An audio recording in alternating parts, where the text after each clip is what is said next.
Hello? She found it? Okay. All right. Bye. Well, hello, good people. Mark Holmes here. And as always, I want to say thank you all for watching, commenting, subscribing, and being part of the Joe Boo Sports Report. Without you guys, as well as you ladies, you know that this literally does not work. I hope everybody's having a great day. We're getting here. This is going to be actually big. Logan Motorsport. Shout out to Logan Motorsport, who's always here. Appreciate you, Logan, even though you are a Eagle fan. And you know what? Actually, and Holly Pierce. Shout out to Holly Pierce, sending me content to make sure that I've got everything that I need. And hang on for 1 second. I've got a little bit of a family issue at the moment. Hold on. Hello? Yeah. Yeah, that's what Ryan just called me and told me. All right, sounds good. Ronnie said she found it. Ronnie called. Yeah, Ronnie called me and said she found it. Yeah, but let me call you back because I'm on live. Okay, bye. Okay, sorry about that. My dad was in the hospital and got out and could not find his wallet, which was not a good thing. And I have literally turned everything over, but I remembered that I thought I gave it to my mom and she found it. So my brother called to say she found it. And I was like, okay, bye. And then my dad called to say, oh, we found it. Okay, bye. I was like, I'm on live. So we have Zack Martin retirement in 6 minutes. And is this the beginning? Shout out to Lola, Miss Hot Sauce. Sorry, I don't have my box over here. My system has been kind of screwed up a little bit here. So I'm still picking up the pieces. And I've got this bad cold, so bear with me. I may sound like the snuffleupagus, and I may start a little bit of coughing, but literally last night when I went to bed and sleeping last night, I felt like I swallowed a bucket of broken glass. My throat literally felt raw, and I could not I just couldn't sleep. Lady Libra in the house. Shout out to Lady Libra, as well as Aisha Robinson. We appreciate you guys. We are waiting. I have literally, they say it's going to be carried live on 105.3 The Fan, and starting at 12, we have shots from, I can put this up. Let's see, we'll put this up. You don't need to see me fully. That's what the podium and all looks like ahead of time. Johnny, what's going on, Johnny? How are you doing? Shout out to everybody who's here early today. I want to ask you, let's do a poll while we're waiting here. I haven't done a poll since the Super Bowl, I don't believe. Let's see how you feel about the Cowboys.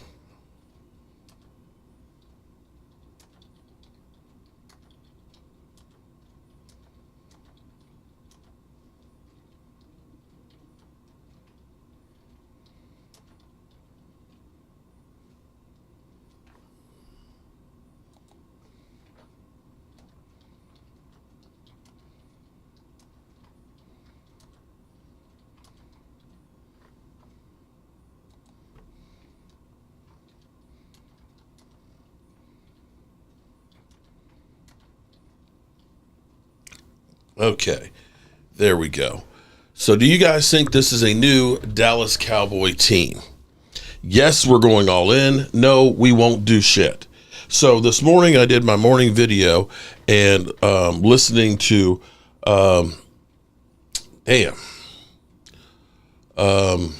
Chris Canty, former Dallas Cowboy player, and I did actually have his autographed on a New York Giants Super Bowl hat that I had given Rashid. He is truly a Dallas Cowboy hater to the nth degree. So the Cowboys actually start doing some stuff here. And, with flipping the trigger for CeeDee Lamb, allegedly beginning the negotiation with Micah Parsons, get Osin Digizua signed. They get Brock Hoffman brought back.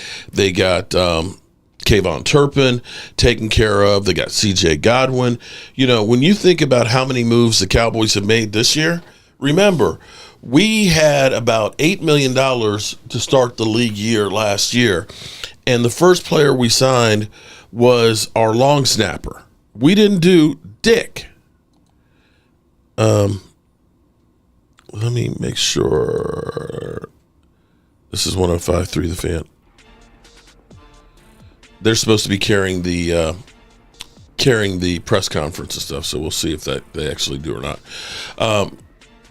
But the Cowboys seemingly are actually trying to do something. I've always said that Stephen Jones, you may not like him, but he doesn't lie to you. When he says we're going to be selectively aggressive, that means they're going to try and do something, I would think. I remember Canty on the Giants when we won Super Bowl. I didn't know he was on the Oh, yeah, he was with the Cowboys before then. When will it start? It's supposed to start at 12 o'clock. We'll see if it's going to be late or not. But it's supposed to be 12. You know the Cowboys are always late. Let me turn the volume up. I don't need to hear the music in the background. You know, Mark, I'm changing it back.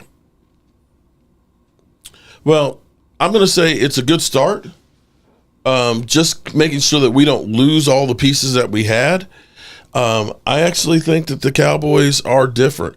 I really am of the belief that Jerry Jones is taking another step back further from really running the Cowboys. And I don't want to keep talking about Jerry Jones's health, but the last few pictures and times I've seen Jerry, I mean, he is old. He is old. He's 82 years old. And you saw Jimmy Johnson retiring yesterday, or excuse me, the day before yesterday, at 81. You think of Al Davis passing away at 81.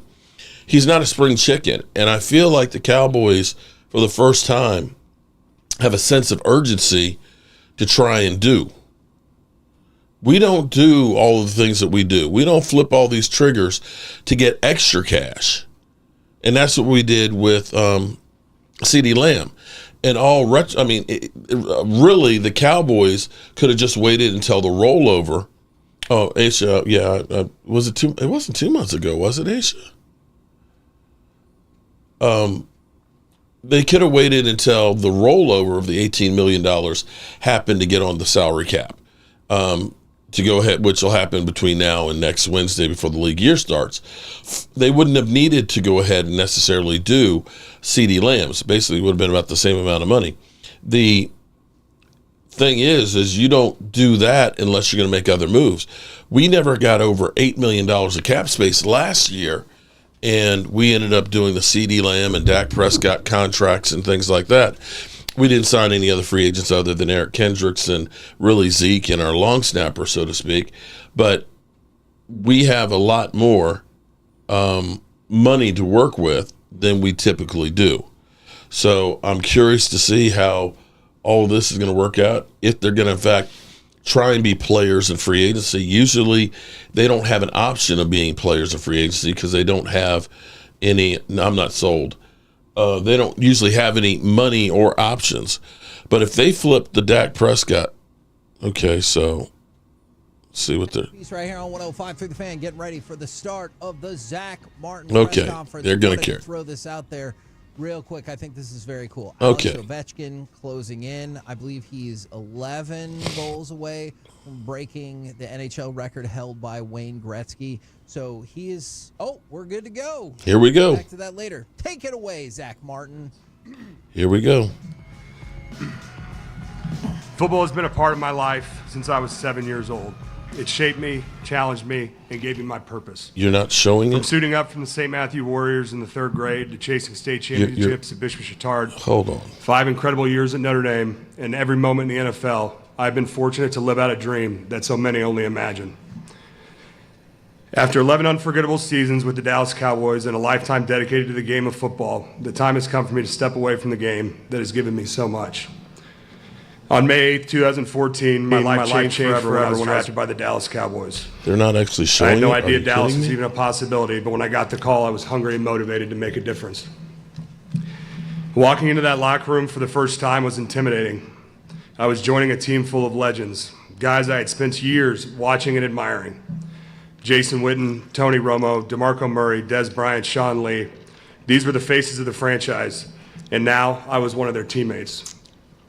But I've always said I was drafted into a perfect situation. This was a team on the cusp of something special, built around a dominant offensive line and a strong run game. I was the final piece to the puzzle up front, and I was determined to prove that I belong. Maybe it was because I was a rookie who didn't know any better, but I was having the time of my life, as much fun as I was having since I was 7 years old. That year turned out to be one of the most memorable and fun years I ever had in football. To the offensive line who were here when I arrived, Doug Free, Travis Frederick, Ron Leary, Tyron Smith, Mackenzie Bernadotte, Jeremy Parnell, and the rest of that room, thank you. You reinforced everything I believed about this game. There are no shortcuts. Success is about the work, the preparation, and most importantly, the bond you build with the men next to you. That was our edge, a tradition and a standard long before I got here, and from day one, I made it my mission to live by it and uphold it throughout my career. The offensive line, the slot buckets, as Iron Mike would say. It's a unique brotherhood, the only position on the field where 5 guys move as one, doing the dirty work to ensure the team's success. It's a job that demands selflessness, toughness, and an unwavering commitment to the details. I actually started playing on the defensive line in high school, following in my dad's footsteps. But it wasn't long before I found myself practicing dry blocks and pass sets endlessly, falling in love with the craft and the details of offensive line play. To be an offensive lineman is an honor, and over the course of my career, here we go. I was incredibly fortunate to learn from some of the best teachers in this game. Harry Heastan, one of my last college offensive line coaches, would say, it's a unique brotherhood, the only position on the field where 5 guys move as one, doing the dirty work to ensure the team's success. It's a job that demands selflessness, toughness, and an unwavering commitment to the details. There we go. I actually started playing on the defensive line in high school, following in my dad's footsteps. But it wasn't long before I found myself practicing dry blocks and pass sets endlessly, falling in love with the craft and the details of offensive line play. To be an offensive lineman is an honor, and over the course of my career, I was incredibly fortunate to learn from some of the best teachers in this game. Harry Heastan, one of my last college offensive line coaches, had as big of an impact on my football career as anyone. He taught me what it truly means to be an offensive lineman. The responsibility, the standard, and the work it takes to uphold that every single day. When I got to Dallas, I was lucky to play for another great coach, Bill Callahan, who, like Harry, believed in relentless repetition and perfecting every detail through practice. I fit right in. Throughout my career, I had the privilege of learning from an incredible group of coaches: Frank Pollock, Paul Alexander, Steve Loney, Mark Colombo, Adam Kleffner, Hudson Houck, Joe Philbin, Jeff Blasco, Mike Solari, and Ramon Chin Young.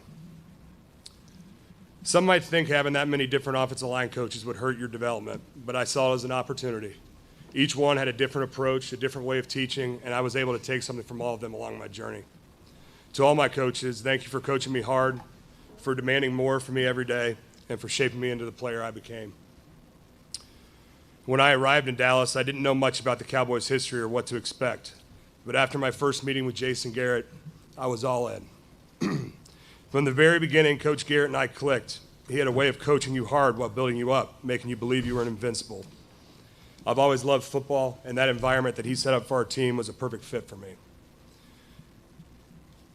I can still picture myself sitting in a team meeting, hearing about the beautiful bushel of strawberries, or how we keep the ones who keep their arms straight. Those messages stuck with me. Coach, my back is always up against the wall, and it was a privilege to play for you for 6 seasons. 6 years is a long time in this league, and over that stretch, I found a rhythm. I knew how things worked and what was expected and how to prepare. In 2020, Mike McCarthy arrived as my next and final head coach. It was a new challenge, forcing me out of my comfort zone and into a different way of doing things. We struggled early, but we trusted his process, and that 3-year stretch under Coach McCarthy became some of the best football we played at my time in Dallas. Coach, thank you for constantly pushing me to evolve and for challenging me to push the envelope. Although we never ultimately reached our goal of winning a championship, I'm incredibly proud of what we accomplished over the course of my career. What I love most about football is being part of a team. There's something about going through the grind with your guys, pushing through the mud, that builds bonds like no other. The relationships, the shared sacrifices, the highs and lows, that's what makes the game so special. And without a doubt, my time with my teammates will be what I miss the most. I'll miss heading to Oxnard every summer for training camp. Ice my body down. Shout out to Derek. Listening to Romo's old iPod playing. Email me cowboysmark94 at Gmail Gmail so we can get your package to cards you. And enjoying a few lemonades. I'll miss sitting on the back of bus 2 after a tough loss, hashing it all out.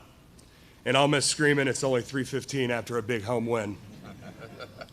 I'll miss the little moments, laughing in the locker room, pushing each other to be better, and watching each other grow, not just as players, but as husbands and fathers. Football is about relationships, and I've been fortunate to share this journey with some incredible men and teammates over 11 seasons. Jason Witten, Tony Romo, Doug Free, Ron Leary, Tyron Smith, Travis Frederick, right side, Lyle Collins, Connor Williams, Joe Looney, Sean Lee, Tyrone Crawford, Jeff Heath, Cam Lawrence, Anthony Hitchens, DeMarcus Lawrence, Jordan Lewis, my quarterback, Dak Prescott, Zeke Elliott, Tony Pollard, Dalton Schultz, Cooper Rush, Leighton Vander Esch, Tyler Biadasz, Terrence Steele, Brandon Cooks, CeeDee Lamb, Jake Ferguson, CJ Goodwin, Brock Hoffman, TJ Bass, Matt Waletzko, Tyler Smith, Dakota Shepley, Awesome Richards, and the countless others that I've missed. Did you say Des? I gave everything I had every single day for you guys. You were my motivation, the reason I pushed myself to be great. Consistency was my game, and I took pride in making sure that every one of you could count on me every Sunday. When you're part of an organization for a long time, you become close with the people who make up its foundation, the ones who work tirelessly behind the scenes to keep everything running. Iron Mike, Besh, Kendall, the late Marcus Paul, Harold, Cedric, and Braylon, thank you for everything you've done for me, for pushing me and making me a better football player. To our training staff, Jim, Britt, Greg, and Hanson, thank you for keeping me on the field and making sure I was available for my job every week. Mike McCord, Bucky, Dylan, I appreciate you guys putting up with me all these years. And Todd Williams and your team, Brian Wansley and Cable's team, Emily and her team, Chad Bowling, Jonathan Jackson, Scott and Claire, and the entire PR team, thank you for everything you've done for me over the years. Your hard work and dedication never went unnoticed, and I'm grateful for each and every one of you. My representation has been with me from the beginning, and I owe a huge thank you to Tom Condon and RJ Gonser for always handling my career with class and integrity. They've been more than just agents. They've been great friends and mentors, guiding me every step of the way. To the Mush crew, my group of high school buddies who haven't missed a game since I arrived in Dallas, your loyalty and support was always appreciated, and we looked forward to that weekend every year. Tyler, Dan, Watt, and Reese, and the rest of my Notre Dame family, thank you for some of the best years of my life and our continued friendship. I've been unbelievably lucky to have such incredible support from family and friends. We might just hold the record for the most people hosted on game weekends. But I wouldn't have it any other way. A full house filled with people I love made every game day even more special, even if my wife is ready for a break. Getting towards the end, guys, don't worry. Take your time, man. To Jerry Jones and the Jones family, from the moment I put on a helmet, I dreamed of playing in the NFL. Even though it took a little bit of convincing back in 2014. Thank you for believing in me and giving me an opportunity to live out that dream. Playing in the NFL is an honor, but wearing the star on my helmet was a privilege I'll never take for granted. Over the years, we had our fair share of intense conversations, but I will always value the one-on-one meetings we shared. Those moments, whether easy or difficult, meant a lot to me and played a big role in shaping my career. My biggest regret is not being able to stand alongside you and hoist the Lombardi Trophy. But I am incredibly proud of the road we traveled and everything we accomplished along the way. I hope I left as much an impression on this organization as it did on me. There's a deep sense of pride in knowing that I gave everything I had to one team, one city, and one organization my entire career. I come from a football family. It's always been a part of who we are. Mom and Dad, thank you for everything, for coaching me, driving me to practice, washing my uniform, and traveling countless miles to watch me play. You were there for every win, every loss, and every moment in between. The lessons you taught me and the way I was raised are the reasons why I sit here today. My brothers Josh and Nick, some of my best football memories are from sharing the field with you when I first got to Dallas. When I first got to Dallas, Josh moved down here with me and lived with me, and having him during that transition meant everything. Every Sunday after our games, I always looked forward to calling Nick to break it down and talk about how both of us did that day. I'm very grateful for Kristen and Kathleen and who have been a part of this journey with us, always supporting and cheering us on. I look forward to what the future holds up for us beyond football. In 2016, I made the greatest decision of my life. I married one of my best friend's sisters. Morgan, your love, sacrifice, and support have been my foundation. You've been by my side through the highs and the lows, and I wouldn't be here without you. We've built a beautiful family together, and while this chapter is coming to a close, it's just the beginning. They say when you marry a girl, you marry her family too, and I couldn't have asked for a better one. Greg, Julie, Tyler, Rachel, Grady, and Griff, and the rest of the family, thank you for your love, support, and for always making me feel like one of your own. To my 3 amazing kids, Charlie, Remy, and Hudson, you are my greatest blessings. Watching you enjoy these last few years and seeing you start to understand what Daddy did for a living has brought me so much joy. But now I can't wait to spend more time with you, to be there for every moment, big and small. And finally, to Cowboys fans, I have never experienced anything like you. No matter where you go in the world, you can always find a Cowboys fan. It was an absolute privilege to run out of the tunnel every Sunday and give this city everything I had. I know many of you may have seen this decision coming, but that doesn't make it any easier. Football has been a huge part of my life. It's what I know, what I love, and what has shaped me for as long as I can remember. I did not make this decision lightly. It came after a long thought and prayer. But the time has come for my football journey to reach its end. As I step away from the game, I do so with a full heart, knowing I gave it everything I had. I was always captivated when coaches would talk about maximizing your full potential. That was always the goal. And after 27 years of football, I can confidently say I've done that. I'll never forget sitting in those seats years ago, listening to my teammate, Jason Witten, talk about how the journey is the reward. He was right.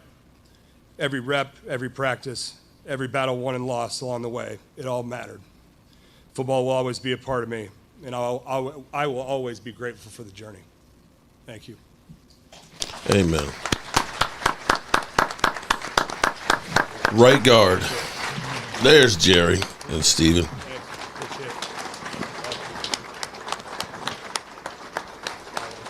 Appreciate it. Thank you.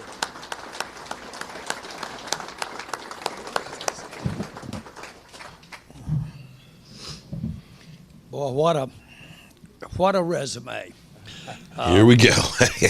We're all here because of our appreciation for the game as one point of common interest.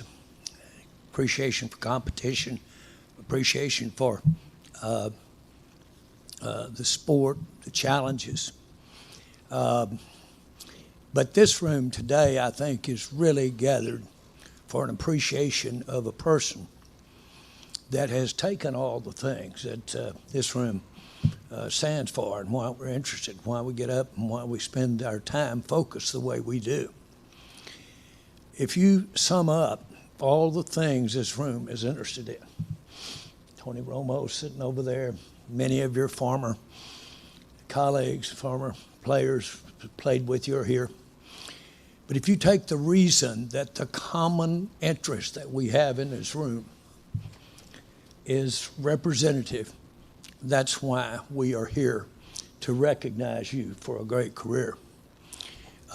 Just as he was concise and efficient in his remarks that covered so many, many, many accomplishments. Everybody in this room knows the work and how rough it is down there in that line. That's not out in space. Travis Frederick. That's rough stuff. And you got to get your mind out way. You got a mind over matter down there. We all appreciate that. I can say that I can appreciate just as efficient and just as succinct and just as focused and genuine in his effort. Dak was that way with his business, and that's what we're both smiling about. Because we did have business. I've never talked to your representative in my life. I've talked to Zack. And we had those talks. We particularly had the talk here 2 years ago when we were talking about the best linemen in the NFL wanted to be paid like the best linemen in the NFL. Yep. But I can attest 2 years ago that it never faltered. And what made you eligible, apart from the fact that you got 7 holding penalties in 11,184 plays, apart from your mastery over the position, but to have been sitting there visiting with it, I want my part to say it was so consistent and is so consistent all the way through. Now, you're going to be into driving some carpools now. Yeah. I drove a lot of carpools. I really did. And I got up late at night to feed the babies. Now, if you want to believe that, y'all can go there with it. But seriously, I drove a lot of carpools, and I drove them because of the stuff that was going on outside that carpool life. And it actually was a great experience to have spent that time. You have, the way you've been, you're going to be the carpool driving champion of maybe the country because of your efficiency. But in short, I'm not going to go down through many of the things that are common knowledge here that we represent you for. What I do want to say in my short message here is that your unique interplay with the part of our time together has been exemplary, unsurpassed, yet very, very competitive and very strong in the way that you handled your affairs. If I've seen anybody that can transcend and take the kinds of things that have made you the player you are, the person you are, the, frankly, leader you are, if I've ever seen anybody that can transcend that and take it into other areas where you're not having to rely on the repetition of being a great offensive lineman, I'm sitting next to it. The reason you're sitting in the middle, I think, is because he wanted to separate me and Stephen over here. Because I still have knots on my shin from him kicking me under the table when we were sitting there discussing that draft day. I hope it was an example of, at the end of the day, I do accept the smarter decision and make it around here, although I know I've got a lot of questioning that in the room. But seriously, Zack, what a privilege it is for the Dallas Cowboys to have you, having been the player you've been, the only team that you ever played for in professional sports. And we're honored and going to be honored to take that where it goes when you quit playing. And obviously, we all know that the great Larry Allen was somebody that we were proud of. And I want to tell you right now, having known him personally and been involved in every kind of serious decisions that he was involved in, you guys are twins.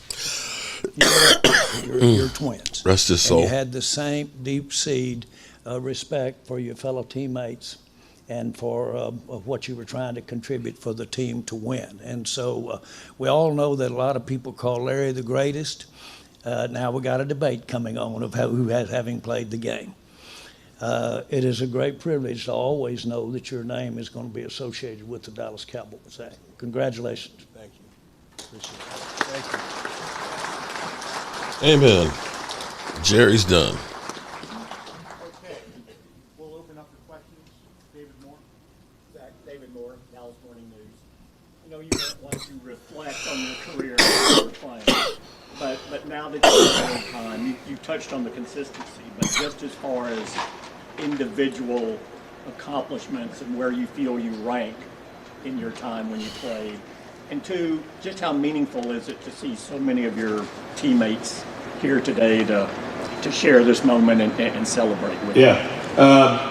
I mean, to your first question, I definitely have a lot of pride in what I've accomplished in this league, and I definitely wasn't the one coming into the league thinking I was going to do some of the things that I did. I surprised myself at times, but you know, that was always, especially after a couple of years, that was always in the background. You know, obviously, was focused on other things and making runs like that. But to have my teammates down here, I think that's the biggest thing during this whole process in writing my remarks and kind of thinking back. You just realize the people that kind of touched you along the way. And to have former teammates coming from out of town, it just means a lot. And, I always say football is the greatest sport because it brings guys together. When you go through the hard times and the things that no one else wants to do, and you come out on the other side, you're bonded to those guys for life. And I feel very fortunate to be down here and to have teammates over the last 11 seasons come and support me. Mm-hmm.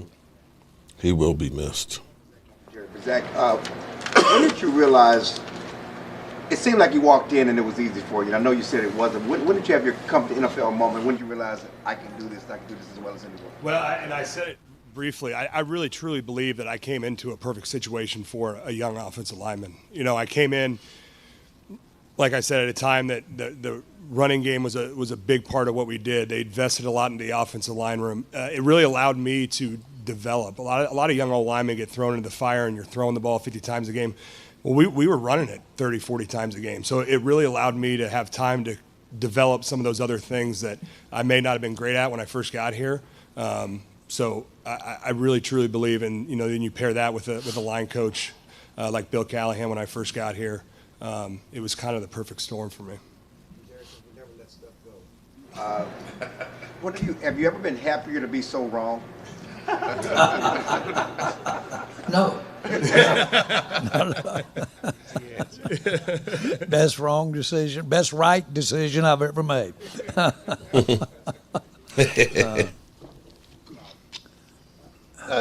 Zack, Todd Arch with ESPN.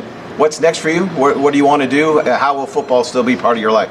Yeah, I think I really haven't gone too deep down that rabbit hole yet.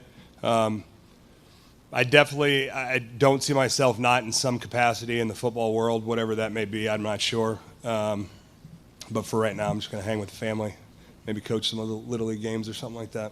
Can you admit now that you actually did hold more than 7 times in your career? Oh, yeah, no, most definitely. That's what I laugh when people tell me that stat all the time. I'm like, those were just the accepted ones. I think I got away with a few third and longs that they declined, but we'll take it.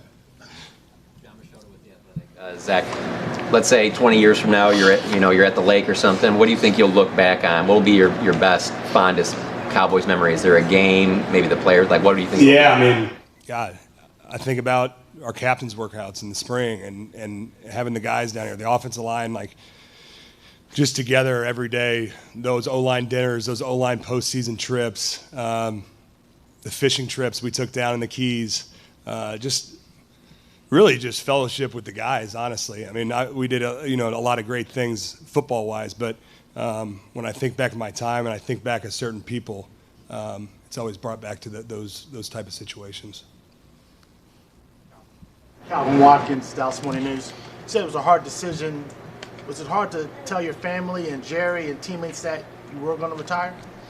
Yeah, it's no surprise, right? Like this is, I made a slip up and said something last spring, and you guys took it and ran with it per usual. But That's what they it's do. Definitely it was on my mind, and kind of, this year, not finishing out was tough, and I really kind of wanted to wait till around the Super Bowl. That time a year usually is like you start to get the itch to go start training and doing all that kind of stuff. So I wanted to see if I maybe just woke up one day and was like, I'm not done yet. But that didn't come. So I'm very at peace with my decision, and I think I made the right call. Four Star Telegram, Zack. Obviously an accomplished career. 2 accomplishments left, the Cowboys Ring of Honor and the Pro Football Hall of Fame. How much would those 2 honors mean to you? Yeah, they would mean a great deal, right? You try not, again, like when I came into the league, none of that stuff was ever on my radar. Like I was just trying to get here and make sure I didn't screw it up.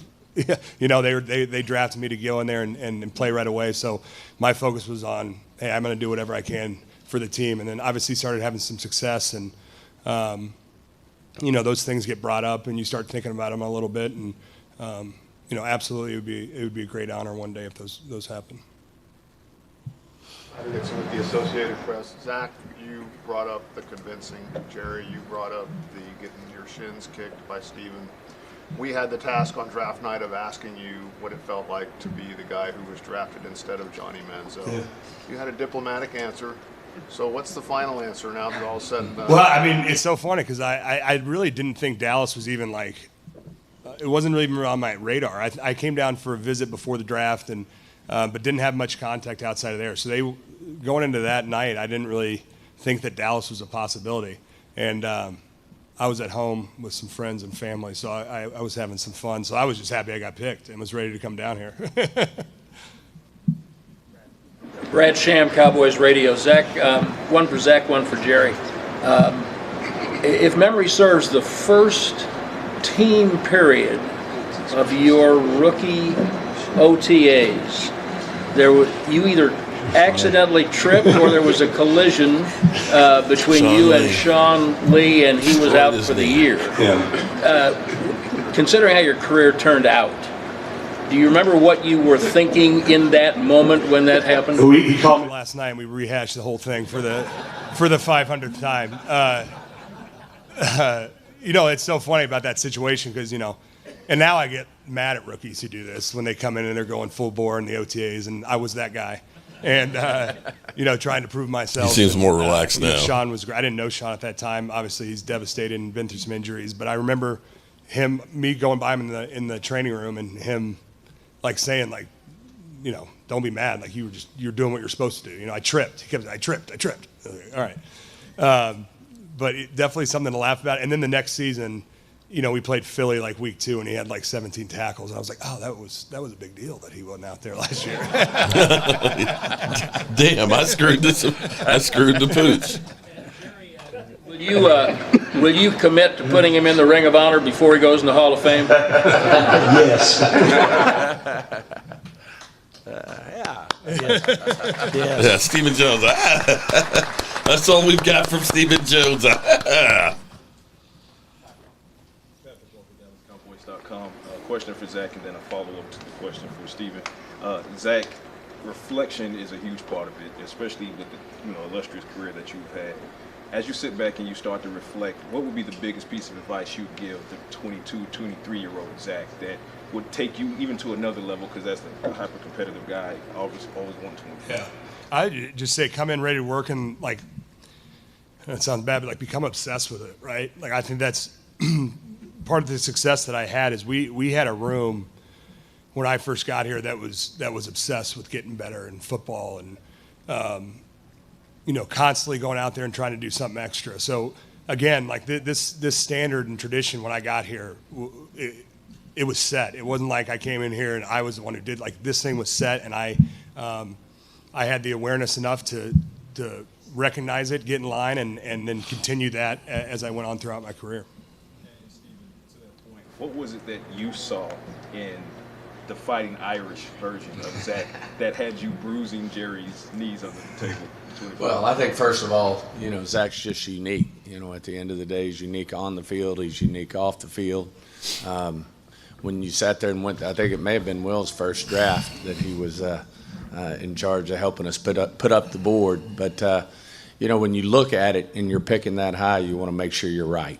And one thing when you read Zack, when you watch Zack on the tape, it was hard to find anything that you didn't like about him. And okay, find some more guys like that. At the end of the day, he was the right guy for our football team. He met all the standards, and in no way to be negative toward the other guy we're talking about, but Johnny Manziel just didn't stack up like that. And so it was real easy.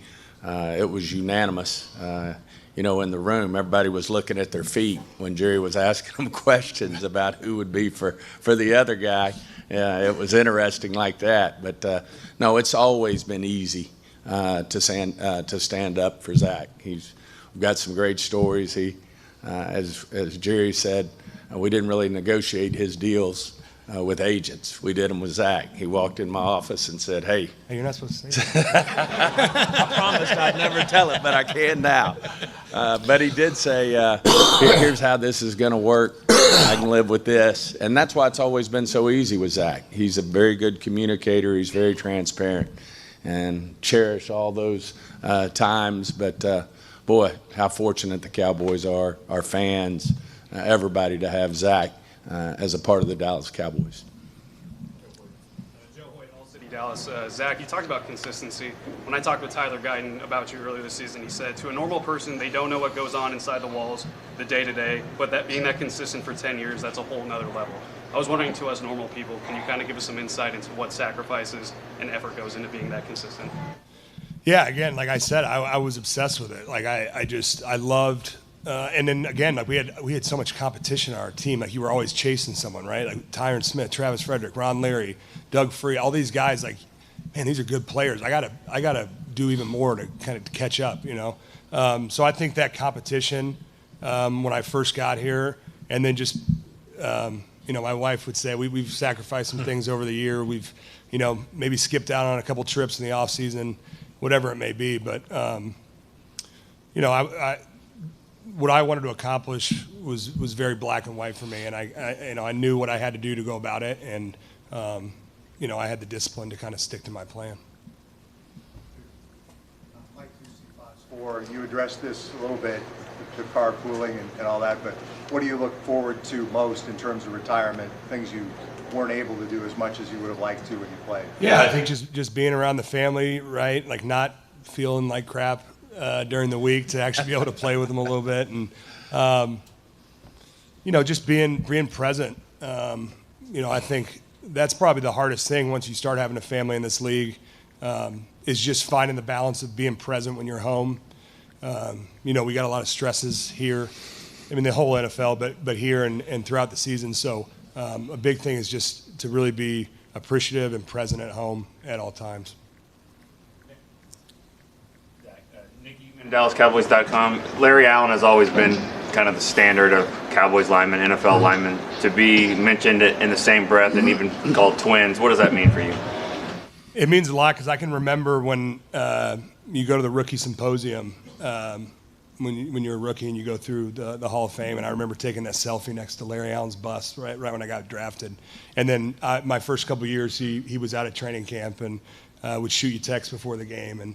And so really, I mean, it goes back to all of the former Cowboys. I mean, we have such a great community here in Dallas, and being able to connect with those guys, and then obviously a guy like Larry, where you're playing in the same position, and you know, you try to emulate the guy. I think he had a few pounds on me, but you try to emulate what he's doing out there, and it's special, and it's a big honor to be mentioned in that same breath.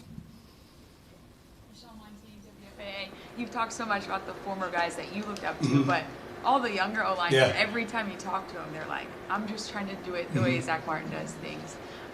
What does it mean to you to be, right? I know you said you didn't set the standard, but what does it mean to you to leave being the standard? Yeah, I mean, again, I said I tried to uphold it, and you know, those guys, Terrence and Tyler and Brock and all those guys that we played the last few years, it was very different, right? Because you're at a different stage in your life. You know, I had 3 young kids running around at home, and you know, sometimes wanting to go out and hang with the guys is not always the easiest thing. So, but you know, I'm leaving the room in great hands. I mean, we got young guys who are hungry to get better. I talk about being obsessed. We got guys in that room that are obsessed to be better and to be great players. And I'll be fans and be cheerleading for you guys the next couple of years. Love it. Love the shirt. Love the shirt. For you. Yeah, thank you. Can't wear it for 5 more years. You were always the go-to guy, not just for media, but for community relations with Emily and Whitney. And were there some that stood out more than others? And then is that something that you hope to continue in the future? Yeah, absolutely. And I think, again, I learned from guys when I first got here. We had unbelievable guys out in the community. And, you know, the Salvation Army, Thanksgiving every year was something special. We did that every year. And then, you know, my work the last couple of years going out to the Medal of Honor Museum has been very rewarding. Getting around some of those guys, the recipients, and hearing their stories and about their teammates, and puts a lot of stuff into perspective. So I definitely want to obviously follow up with that. I know they're opening in March, so we'll probably be out there in March when they open their museum. My question is, I'm sure this was not an easy decision for you to make, but what were the deliberations like, and how obvious ultimately was it that this was? Yeah.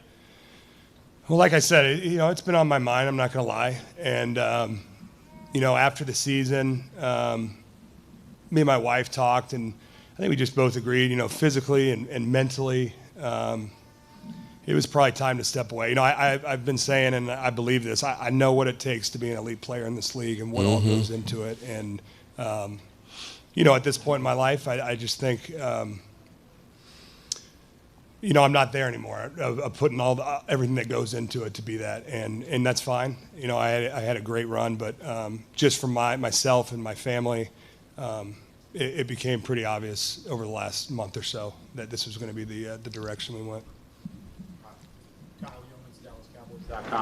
Zack, we talked about the impact that so many people had on you early in your career and the impact that you've had on others early in their career. As you leave this building, what would be your advice to the rookies that aren't even here yet, that will be drafted in April, to make the most out of this organization? I would just say come in ready to work. Be quiet. I mean, honestly, you got great veteran leaders here. Dak Prescott, all the offensive linemen I just named, Jake Ferguson, the guys on defense. There's Dak. You have the right guys to follow. Dak looks sad. And to see he gonna miss what that the guy. right way of doing things are. Follow those guys. Don't try to make up your own routine and all that. Like, learn from the guys here that have done it the right way and done it at a high level, and fall in line and get to work. Any regrets at all? You walking away? Obviously, I wish we could have gone all the way, no doubt. I think not finishing this year and ending the season on IR was tough. It's kind of a tough pill to swallow after the career that I had to kind of know that I was probably going to be done, but having to miss those last 7 or 8 games, whatever I missed, and that was difficult. You'd like to. Everyone kind of has this, fairy tale ending to a career, and you think you're going to walk off the field drenched in sweat after a hard-fought game, and unfortunately, I was in sweatpants walking off the field, but so that was tough. But other than that, I really don't have any regrets. I'm incredibly proud of. There he is, Huddy. Incredibly proud of how I carried myself throughout my career and what I accomplished. Artie, it's going to wrap up the Q&A. We're going to have a little photo moment right here. Guys, you want to go ahead and He wrapped it up for us, didn't he? He did. Yeah. That was good. Right on. I'd say leave him in here. There we have it. Oh, my goodness. Wow. Derek Beals, appreciate you becoming a channel member. Email me cowboysmark94@gmail so we can get you your stress football, your shot glass, and your shot glass rack. We appreciate all of our channel that members. Side right there, there'll be my signature. Will be all the way across there. No, really, this is to be engraved. This is a cobalt. This is one of the best things that we do, I think, and so. That, Zach, is what it's going to look like for you to commemorate your retirement here. I appreciate it. Awesome. All right. Incredible. Now. Let's get another one here. Let's get another one here. Step over here. Yeah. Look at the little Zachy. Look at the camera, smile, and say cheese.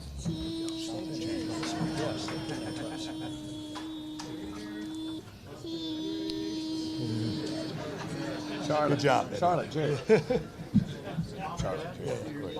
Yeah.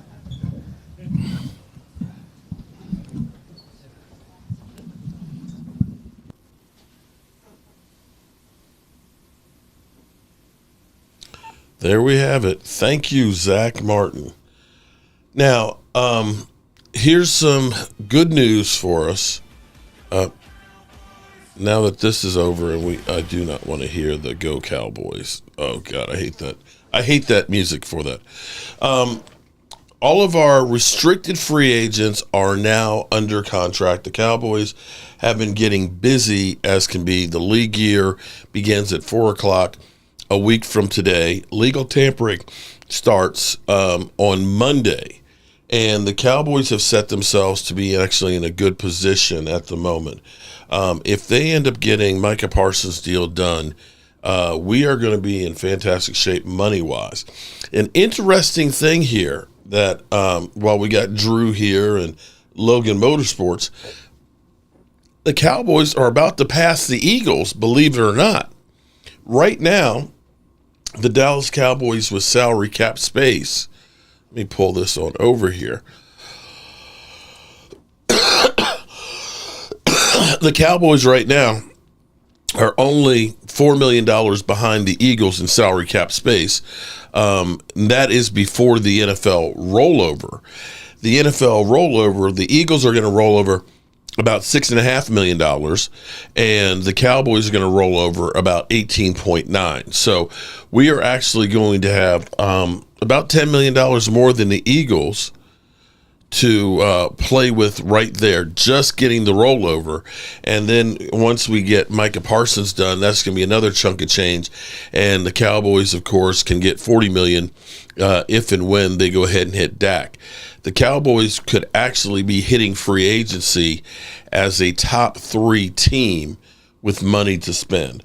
Will they spend any of it? I don't know, but they could potentially be able to do that. So that's actually some good news. They could take some of that money and lock up Tyler Smith, as well as a couple of their other guys, and keep from having to go through all of the same shit that we keep going through every year.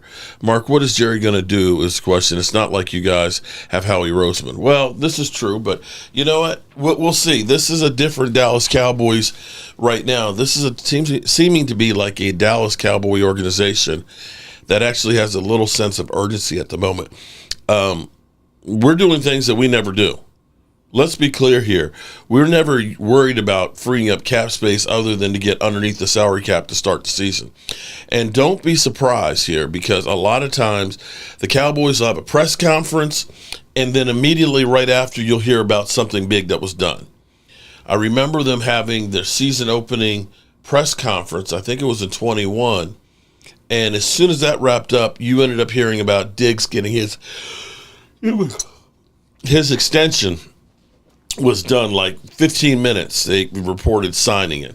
So don't be surprised if the Cowboys have something big announced later on today with the organization and so on. So that's where we are at the moment. I appreciate everybody being here. Again, Derek, appreciate you becoming a tailgate member. Shout out to you. And I appreciate all the other members that we have in here. You think it's different, we'll see is the right pipe dream. Well, Drew, I can say this much, Drew. I can say that every free agent that we had last year, here's what I can say. Every free agent we had last year that was a starter, Dorrance Armstrong, Dante Fowler, Biadish, Stephon Gilmore, Tony Pollard. We let all those guys go.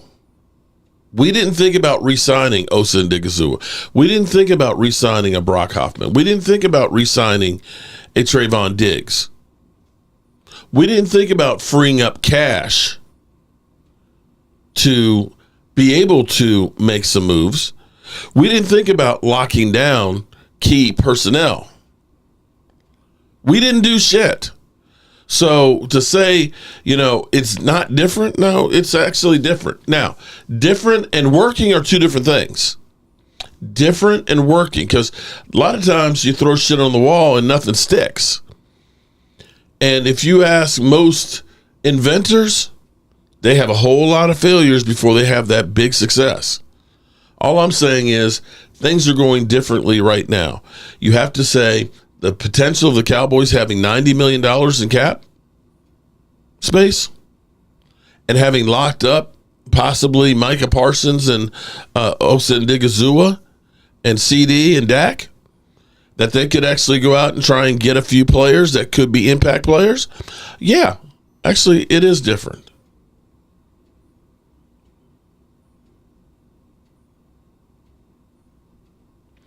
For a guy who was fourth in the NFL in pressures, not a bad move.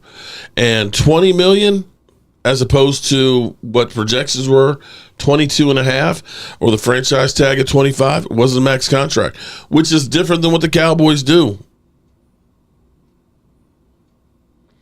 Yeah, he did just open up a rabbit hole. But that's the thing that Jerry Jones always likes to do.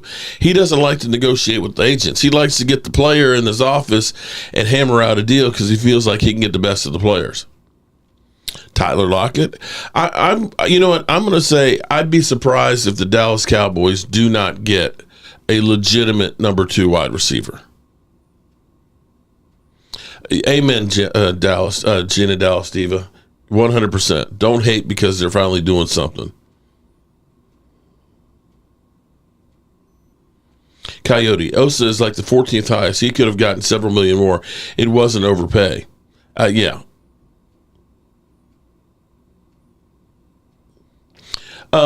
Yeah, Drew. And guess what? Your whole defensive front, it ends up being better because of everybody else that's on the front. You can't say that Lawrence Taylor didn't benefit from guys like Carl Banks. That's the way it works, bro. That's the way it works. And if the guy is getting that many pressures, more than anybody else, then hey, then it's working. I mean, well, he only got all those pressures because, Micah Parsons has been doubled every year that he's been there. But ain't nobody else performed like that, bro.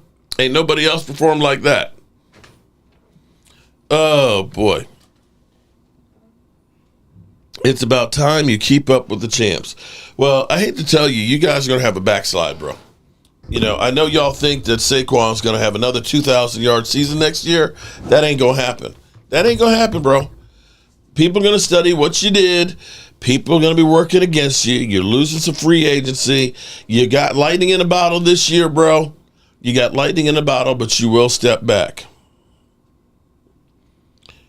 D-Money, what's going on? Devontae Adams? Oh, I wouldn't mind having Devontae Adams. The question is how much. Devontae Adams would definitely be a game changer and far better. Oh, my God. I'd rather have Devontae Adams than Cooper Kupp. He was still... No, okay, you know what? And Saquon was a different maker. Okay, you know what, Drew? And one of these times I'll be right. My God, you are just so fucking annoying, bro. I can at least give you credit when credit is due. You know what I mean? You can't even give the Cowboys and say, wow, damn, they are actually trying to make some moves. Wow, they actually have twice the cap space right now after signing Osa and Digazua to actually a team-friendly deal early, that they might actually be trying to do something to catch up with my great team. You can't do that. Dallas keeps getting old and not rebuilding. How is it that they're old? Zach Martin just retired.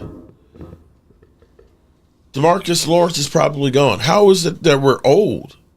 Whereas we're old? You can say that about Washington, which is the new over-the-hill gang right now, but not getting old? We're not. Oh, Lordy. Drew, I'm just ignoring you. Any other comments you got? Damn. We're coming this year, Mark, going to beat the Eagles' ass. I hope so, Walker. Well, so I tell you what, this is a real gauge. I need to actually get you, Walker, on. I need to get you on the channel and judge your field, because you truly are the pulse of the Dallas Cowboys fans. And I want to know if you're feeling better about the Cowboys or not. Damn, this went sideways. Yeah, we got to catch up. I'm not going to pretend that we ain't got to catch up to, got work to do to catch up to the Eagles. I'm not going to pretend that. But it seems like they're trying to do a little bit of that. And you can sleep on us if you want to, Drew.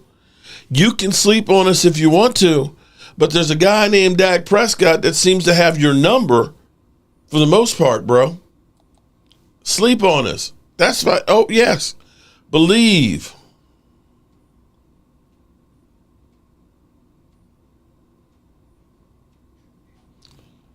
All righty, good people. I am going to finish this off, I may be going back down to the Red Brick House, although we got some bad weather that's coming through right now, so I'll be driving through some storms. But Mark, you need to bring me on the show. Oh, no, Drew, I would probably end up breaking my screen, destroying my microphone, and literally just wanting to choke the shit out you. Just shut the fuck up. Shut up, Drew. Just shut the fuck up, man. You're just annoying as shit. Oh, my God. You're just a fucking annoying. I'm sure you're a nice person, but God damn it, you get on people's nerves. Do you understand that, Drew? You understand that you just get on people's fucking nerves for no damn reason. Damn. Oh, Lordy. We got to get this shit together because I'm sick of you Commanders and Eagle fans, man. My God. Y'all just crazy. Yeah, it's definitely on the way here. Kelmore will take poor players. Oh, fuck if you know what? I can still block, maybe I can block members. I don't know about that, bro. I'm not, I appreciate the $2 a month before the YouTube cut, but I don't need it. Because that won't buy me the bottle of aspirin that I'll need every time you come on a stream. Because I'm going to need a big, big bottle of Advil. They're jealous because we're making moves. Yeah. All righty, good people. Time for y'all to get back, carry your ass back to work here. Nothing else to see at the moment. But if anything happens, we'll bring it here on the Joe Boo Sports Report.